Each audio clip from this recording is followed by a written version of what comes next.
Hello. Let's continue our discussion tonight about the Garden of Eden. The Garden of Eden was a real place.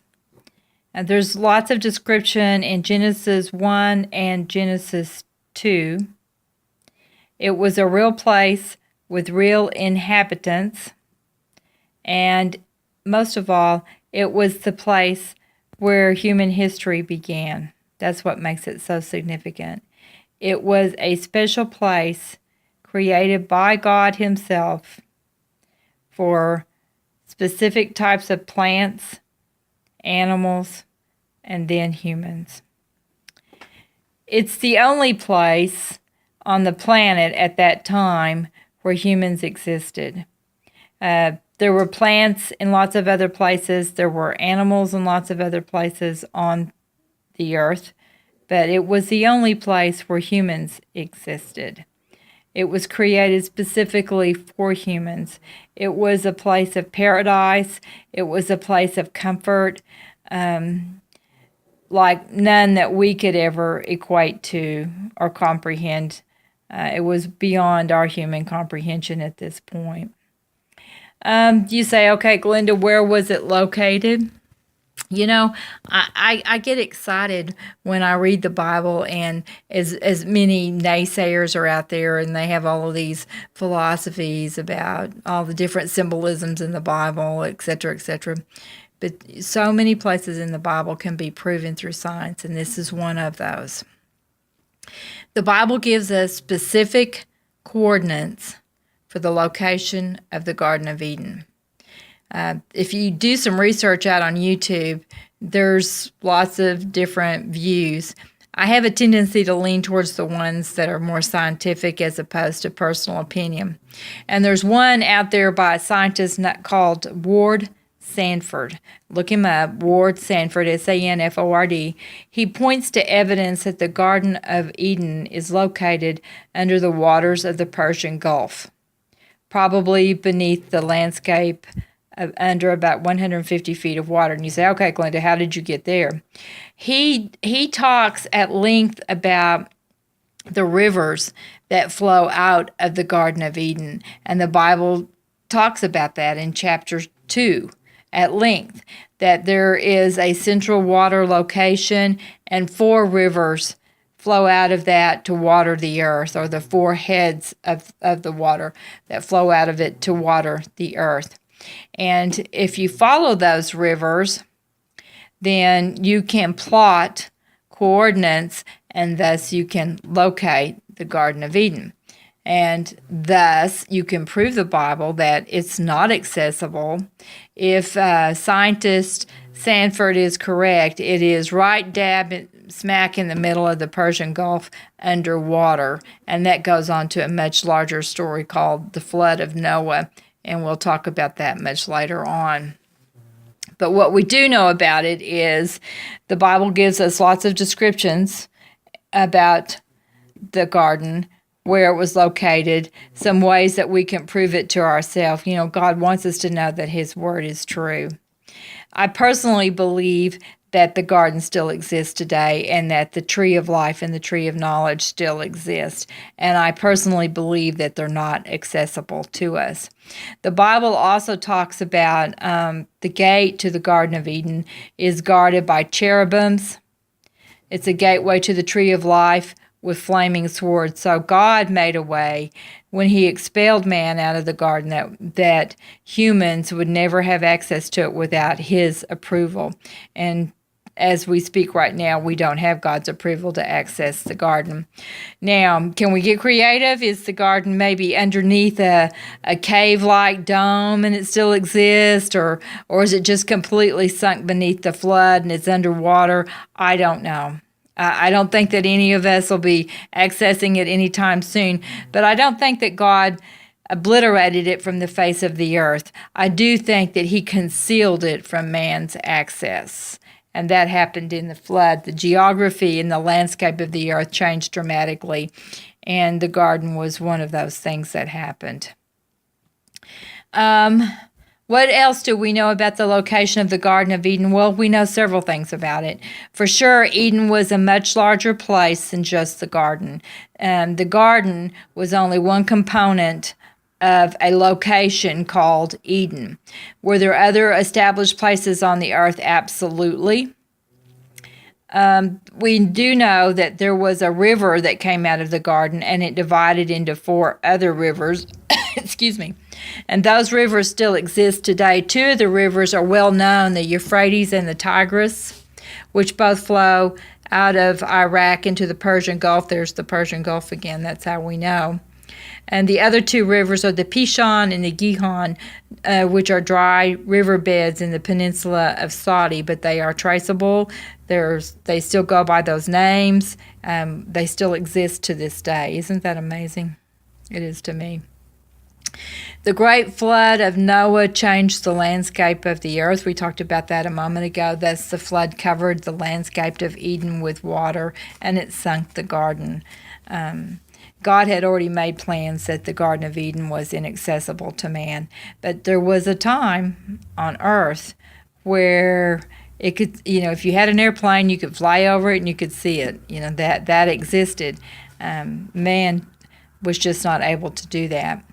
That could lead into a lot of other discussions about what were the supernatural capabilities of Adam and Eve, and I think that they definitely had some, but that doesn't belong in this conversation. I listed some bullet points about the garden that I pulled out of chapter 2. I'll read them to you, see what you think. The Garden of Eden was a place of activity. It was filled with events. We know some of those human events that happened there, but it was filled with all kinds of interactions between plants, animals, and man. That's in Genesis chapter 2. Were there other places on earth? Yes, there were, that existed, such as Havilah, the land of gold. So we know some more about metals and ores and things that existed. It also says the gold was aromatic. That's interesting. There was also the land of Cush. And both of those come into play in other discussions about the genealogy through Noah and how those names appeared. So they were definitely well-established places on earth, and God talks to us about that. It was a place that was planted by God. We know a little bit about God from that experience, that God was a gardener. And throughout the Bible, he often refers to the garden, to cultivating characteristics, cultivating man to rise to certain levels of expectations that God has for us. But in a nutshell, God is a gardener. He plants seed, he waters seed, he harvests seed. So we know something about him. The earth had many plants and trees, all good for food. It talks about that in Genesis 1:29 and in Genesis 2:9, and it talks about that the plants were given to man for food. It doesn't talk about animals given to man for food. I think that happened after the expulsion, but in the beginning, that really was not God's plan. So were Adam and Eve vegetarians? Absolutely, they were vegetarians, because God's very specific as to what they ate for food, and that they did have to have food to sustain themselves. The seed was already planted in the fields, so we know from Genesis chapter 2 and 5 that there were other places beyond the garden that had the capability to produce plants and trees, because they had seeds in the fields. And why had those not grown? Because rain had not fallen on the earth at that time. God watered the garden by a water that sprang up from the ground, and he talks about that from that water, 4 rivers flowed out of the Garden of Eden: the Euphrates, the Tigris, the Pishon, and the Gihon. We do know that.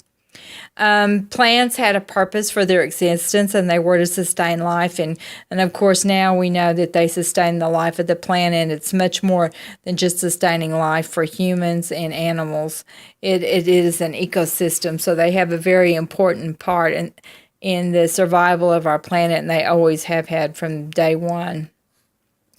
We also know that the ground must be watered to produce plants for food in the Garden of Eden, and that still exists today. So many of the principles for life that God created in the very beginning and in the Garden of Eden, we still live by that to this very day.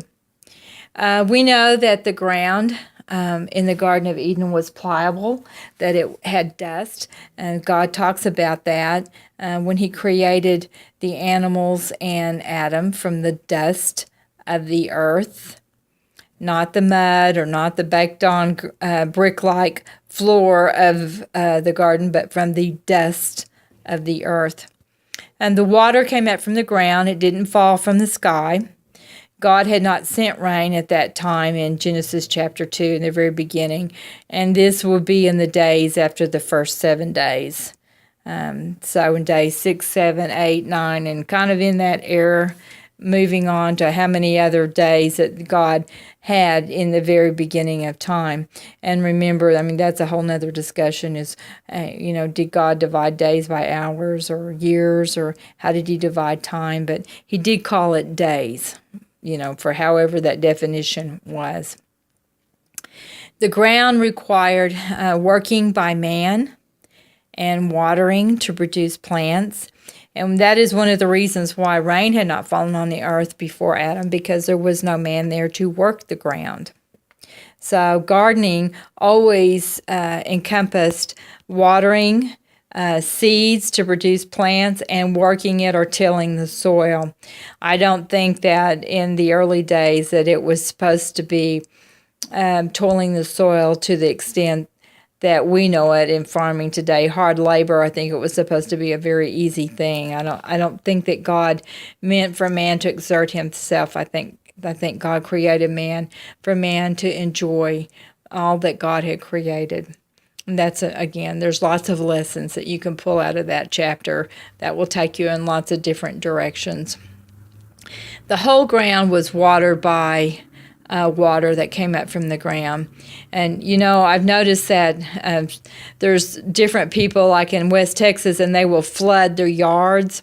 They may flood them once a month to water their plants. And I think that's the concept that God had in the Garden of Eden. The water would come up from the ground, and it would cover the ground at just the right height to water the ground. And that's how God did it.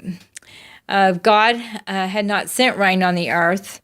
He watered from the bottom of the ground, and a river flowed from Eden. It watered the garden and the earth. Those rivers watered the whole earth.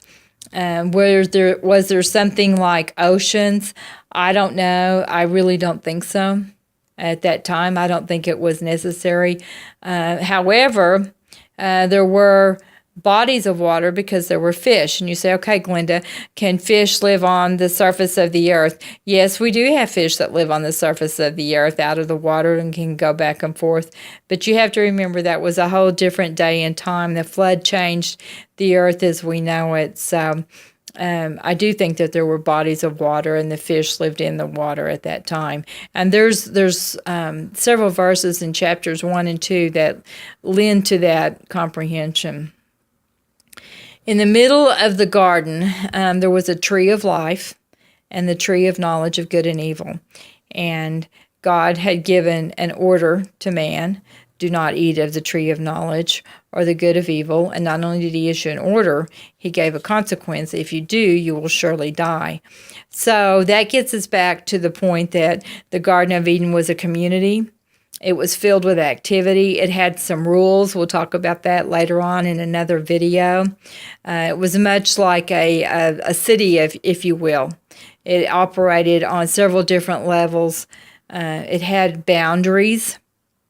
God talks about that. If the Garden of Eden was a place in Eden, which was located on a map on the earth, and there were other locations, then the garden had definite boundaries. It had dimensions. It had a center, and we even know what was located at the center of it. So I hope you get excited about studying it, Genesis chapter 1 and especially Genesis chapter 2. In the next video, we'll talk about the creation of Adam and Eve and some of their characteristics. I love you. I'm praying for you and hope you have a great day tomorrow. And let me know what your study produces. All right. Goodbye.